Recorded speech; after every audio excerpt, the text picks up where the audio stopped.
Alors, après Pâques, on se retrouve et c'est toujours la fête de la miséricorde. Un grand cadeau qui nous a été fait, on va dire, en l'an 2000 par le pape Jean-Paul II, qui a institué cette fête et qui a en même temps canonisé Sœur Faustine, un apôtre de la miséricorde pour notre temps. Et dans cette belle, ce beau dimanche, il y a un peu partout, dans différents coins du Québec, des rassemblements et où on peut obtenir une belle indulgence plénière en se faisant de beaux cadeaux. Un des beaux cadeaux qu'on peut se faire, c'est d'aller se confesser et de prier et de réciter le chapelet et de dire au Seigneur qu'on est heureux de la grâce qu'il nous fait de nous faire passer du péché à la vie éternelle. Puis on ne s'en va pas tout de suite au ciel. On continue à faire notre route sur le chemin.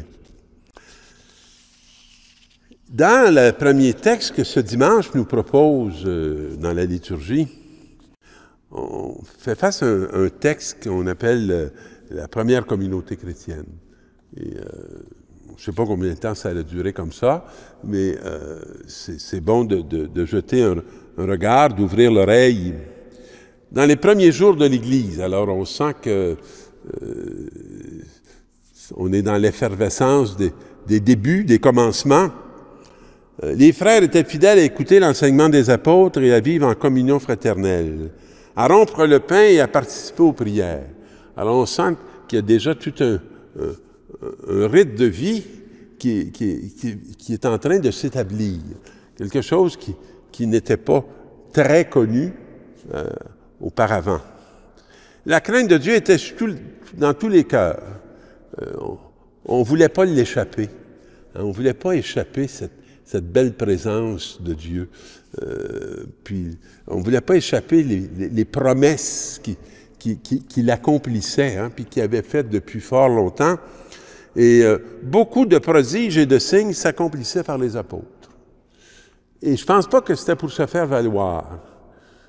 C'était pour faire valoir Dieu, pour faire valoir ce qu'il avait fait en faveur de nous, son peuple bien-aimé, qui n'était plus juste le peuple juif, mais qui était le peuple chrétien qui commençait à poindre à l'horizon. Tous ceux qui étaient devenus croyants vivaient ensemble. Et ils mettaient tout en commun. C'est sûrement des habitudes qui ont changé, parce que nous, on aime bien ça, nos petites affaires privées, puis, mais là, il y avait vraiment une mise en commun. On se dépossédait, dans le fond. On se dépossédait de biens particuliers. Ils vendaient leurs propriétés et leurs biens pour en partager le prix entre tous, selon les besoins de chacun. Alors là, il ne doit pas avoir trop de chicanes pour dire, bien là, vous avez donné trop, passez ici. Non, selon les besoins de chacun. Puis quand nous, on en a trop pour nos besoins, c'est un appel. C'est un appel à faire la justice, à rétablir la justice. Et donc, de partager avec d'autres qui sont notre entourage, qui, eux, sont en manque, alors que nous, on est en abondance. Alors, chaque jour, d'un seul cœur, donc il y avait une belle unité, pas de division. Ils allèrent fidèlement au temple, rompaient le pain dans leur maison. Alors voyez-vous, il y avait à la fois une liturgie au temple, puis il y avait une liturgie familiale. Un va avec l'autre. Puis quand il y en a un qui disparaît, l'autre risque de disparaître aussi. C'est interconnecté. Ils prenaient leur repas avec allégresse et simplicité. Ils ne se centraient pas sur ce qu'il y avait à sa table. Ils se centraient sur les présences, sur la présence de Dieu, sur la présence des frères, sur la présence des sœurs. Ils avaient l'occasion d'être présents. On est souvent des absents. Alors, eux apprenaient la présence. Et ils louaient Dieu et trouvaient un bon accueil auprès de tout le peuple. Alors, ils étaient un signe d'espérance. Probablement que le peuple était impressionné. Et tous les jours, le Seigneur faisait entrer dans la communauté ceux qui étaient appelés au salut. J'aime beaucoup cette expression. Ceux qui sont appelés à expérimenter le salut. Il est offert à tous, mais tous ne l'expérimentent pas. Mais il est offert à tous. Puis le temps du salut, c'est toujours le temps du salut. Si on n'y est pas encore arrivé, on peut demander la grâce d'y entrer. Dans la deuxième lecture, on va nous parler de l'espérance des baptisés. Et c'est un texte de Pierre.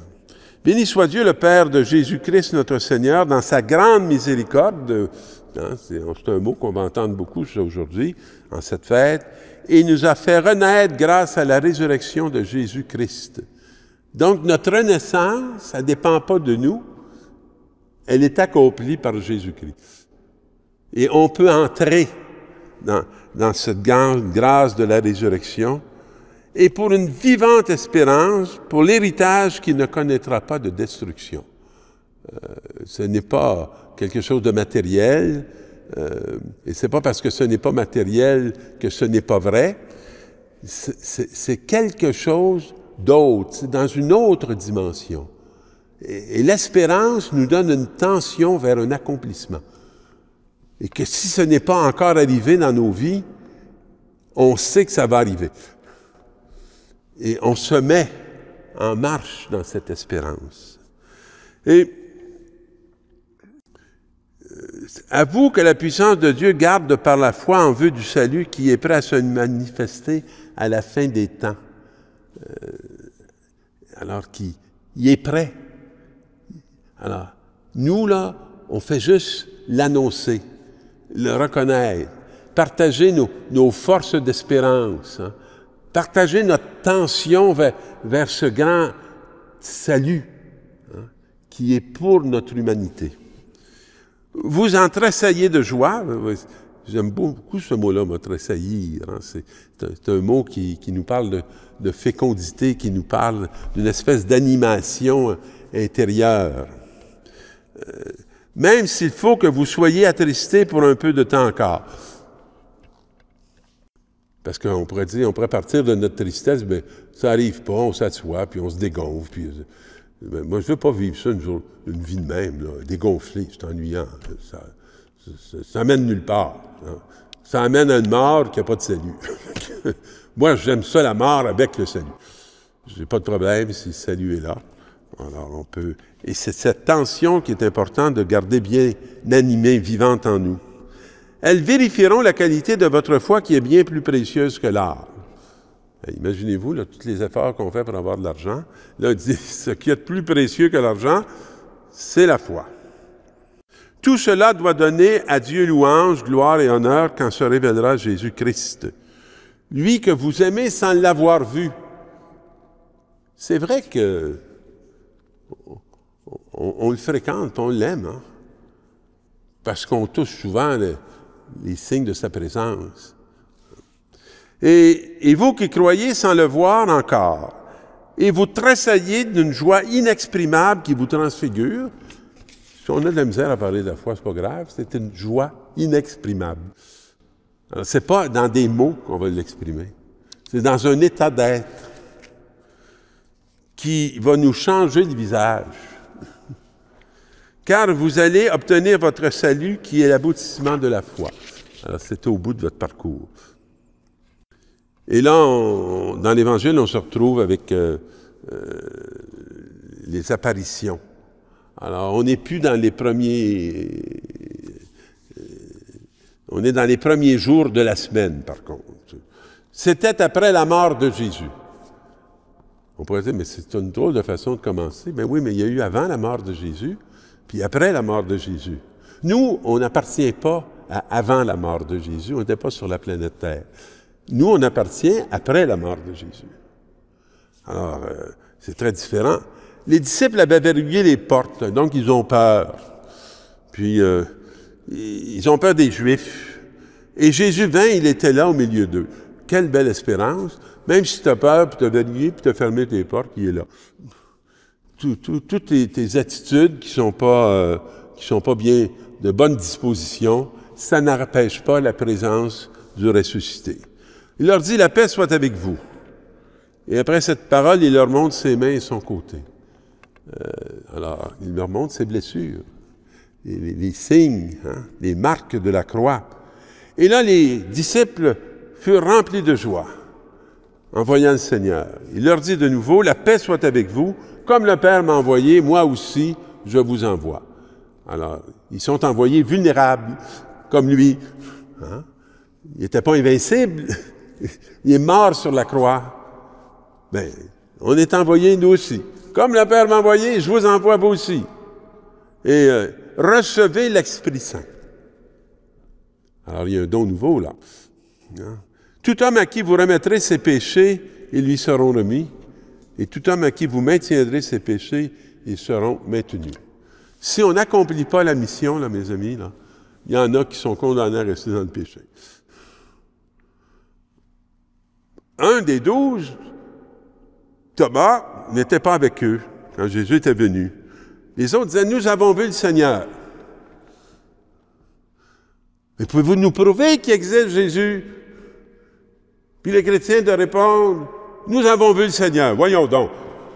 Ils comptent des histoires, c'est pas vrai.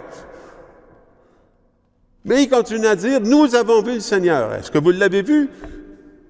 Mais moi, je l'ai vu. Mais je ne peux pas vous le prouver parce que je l'ai vu. Puis si vous le voyez, vous n'aurez plus besoin qu'on vous le prouve. Ce n'est pas une preuve que nous avons à faire. Alors, lui, il dit, si je ne vois pas dans ses mains la marque des clous, si je ne mets pas mon doigt à l'endroit des clous, si je ne mets pas la main dans son côté, non, je ne croirai pas. Alors, 8 jours plus tard, donc une semaine plus tard, ils avaient encore peur. Puis ils étaient encore là au Cénacle. Puis Jésus vient, puis c'est encore verrouillé. La paix soit avec vous, puis il dit à Thomas, avance ton doigt ici et vois mes mains. Avance ta main et mets-la dans mon côté. Cesse d'être incrédule, sois croyant. Quel bel appel! Nous avons reçu la grâce d'être appelés à être croyants. Moi, c'est une raison pour laquelle je dis merci tous les jours. Pour ça que l'Eucharistie est importante. Jésus lui dit, parce que tu m'as vu, tu crois. Heureux ceux qui croient sans avoir vu. Heureux ceux qui croient parce qu'ils ont reçu le témoignage de ceux qui voient. Il y a beaucoup d'autres signes que Jésus a fait en présence des disciples et qui ne sont pas mis par écrit dans ce livre, mais ceux-là ont y été mis afin que vous croyiez que Jésus est le Messie, le Fils de Dieu, et afin que par votre foi, vous ayez la vie en son nom. Seigneur, je crois. Je vous invite à faire cette prière-là aujourd'hui, et la miséricorde de Dieu va venir vous porter la joie que votre cœur a besoin. Amen.